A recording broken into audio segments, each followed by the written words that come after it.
What's up, everybody, for another episode of P.U.S.H.A, people you should hear about. I am with none other than 37 Heartbreak. Thank you so much for meeting me today. No problem. Like I said, you're an up-and-coming artist. Can you take us back to a little bit where you were born and raised? I was born here in LA and then I was raised in Indiana, in Anderson. And I grew up there from the time being until I was like second grade till I was like 16 and I moved back out here. Can you talk a little bit about some of your earlier interests and hobbies throughout your teenage years? I would really just go fishing. I used to have a little dirt bike, would ride that around, skateboard a lot, kind of just do whatever. There was not much to do, so we would just do what we can with the city, you know? Right. Can you take us back to some of your earliest memories of getting into music? What were some of your musical influences before you got into rapping yourself? Really just like, I had this app called P.U.S.H.A, and I would just record off that on my phone. Whenever I started recording whenever I was in Tennessee, and then I would just record songs on there. And then I never really took it serious. I didn't really post anything. I would just do it just for fun. And then I also used to record in Anderson with some of my friends, but it was just all for fun. Right. And then whenever I came back here, I didn't really take any of it seriously. I was just skateboarding and just doing my thing, not thinking about music. And then my friends all made music, so they were like, oh, you got an image, da-da-da. You should start making music. And then it just went from there. Can you give us a time frame of that whole trying to find yourself and start to take it serious? Really in like 2018, I started taking it more serious because I got introduced to this dude named Conrad. And then after that, I started recording with him, and then my songs just sounded crazy. So then I just went from there and then just took it more serious and was just working with him every day, recording with him. I heard my songs and I was like, damn, I actually got something. And I just went from there and then just kept trying to record every day and then just sending him stuff. Since he's out in Canada, just keep sending him stuff. And then there for a minute, it felt like nothing was gonna happen. And then out of nowhere, he hit me up and was like, oh, you're gonna be on this and that. And then I just became real, you know?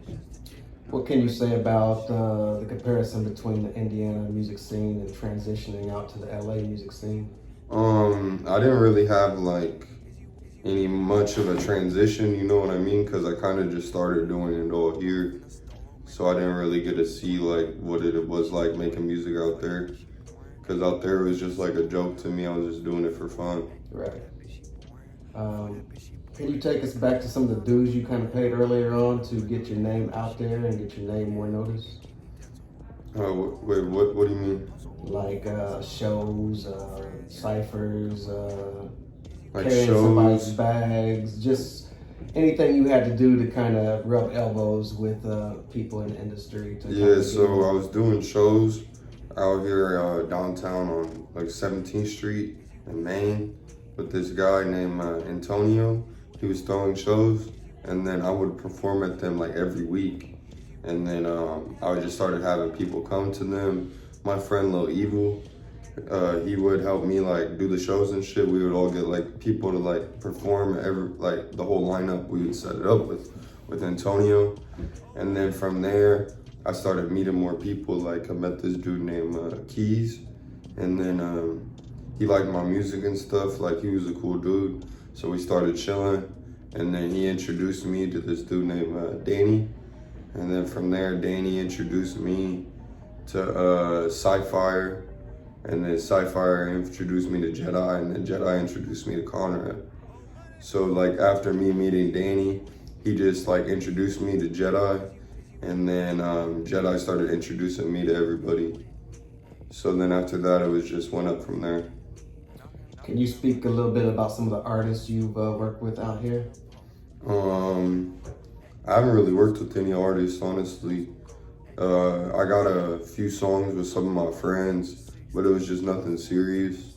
I really just been working on my own. Cause I don't know, I just haven't done any features with nobody really, you know what I mean? Right. But I did a feature with Frost. He's from Philadelphia or New York. I just did a song recently with him. And then I have a few songs with this Latino artist, but it hasn't been released or anything. It's still in the works, so hopefully that will get done here soon. Right. Can you talk a little bit about your creative process as far as you write your music? What are you looking for sonically? What kind of mood do you have to be in? What's the creative process for 37 Heartbreak?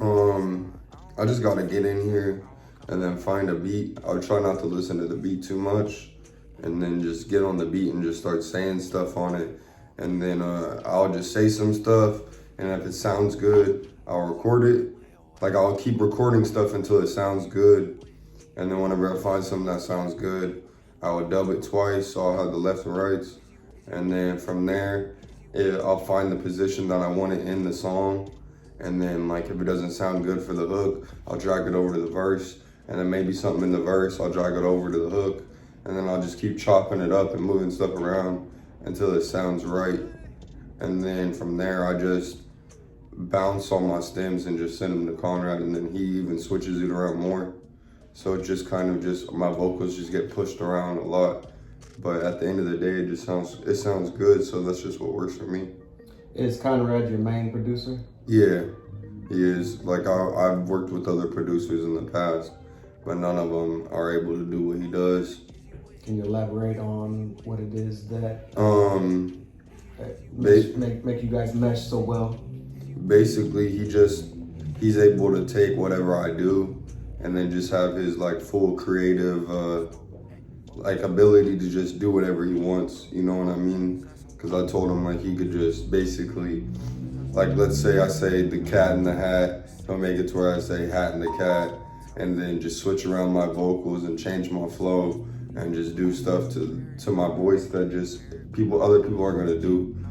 That he just thinks outside of the box with it. I don't really know how to explain it. Right. Like, I'll put on the headphones and if I'm with him, and then I'll just freestyle on the beat for like 10 minutes, and then it will just sound like bullshit, and then by the time I take off the headphones, it's a full song. So it's just weird. It's pretty crazy.